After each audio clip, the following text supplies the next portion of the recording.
Night almost 11 అయింది. So kids పడుకున్న తర్వాత వచ్చి చూస్తే మా హస్బెండ్ స్టిల్ వర్క్ చేస్తున్నారనమాట.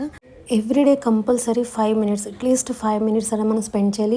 నెక్స్ట్ డే కోసం ఈ రోజు నైట్ పడుకునే ముందు చేసిన ఈ చిన్న పని మనకి చాలా టైం సేవ్ చేస్తుంది అండ్ హెల్త్కి చాలా బాగుంటుంది. సో నేను కర్రీకి అయితే కాజు అండ్ శనగపప్పు నానబెట్టాను అనమాట. సో దీంట్లో ఒక మునక్కాడలు వేసి కొంచెం కర్రీ కింద చేసుకుంటే బాగుంటుంది అన్న థాట్తో, and halim seeds and chia seeds కూడా మిక్స్ చేసి నానబెట్టాను. సో ఇది చేసేసిన తర్వాత చూశాను, ఒకరు కమెంట్ చేశారు రెండు కలిపి తీసుకోకూడదని. డెఫినెట్గా థ్యాంక్ యూ సో మచ్ అండి. నేను అది రీసెర్చ్ చేస్తాను అండ్ ఆల్టర్నేటివ్ డేస్లో మీరు సజెస్ట్ చేసినట్టు చేస్తాను. అండ్ ఇవి డ్రై ఫ్రూట్స్, స్టిల్ బాదం ఇంట్లో లేవు, వీకెండ్ రావాలి కంపల్సరీ.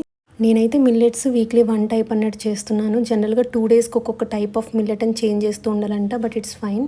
అగైన్ 1 గ్లాస్ రైస్కి నేను ½ గ్లాస్ మిల్లెట్స్ నేను ఇంక్లూడ్ చేస్తున్నా ఫుడ్లో. అండ్ ఇవి స్ప్రౌట్స్ మీకు గుర్తుందా, లాస్ట్ వీడియోలో పెట్టాను. అవి అప్పుడు సోక్ చేసిన, ఇప్పుడు స్ప్రౌట్స్ వచ్చేసాయి.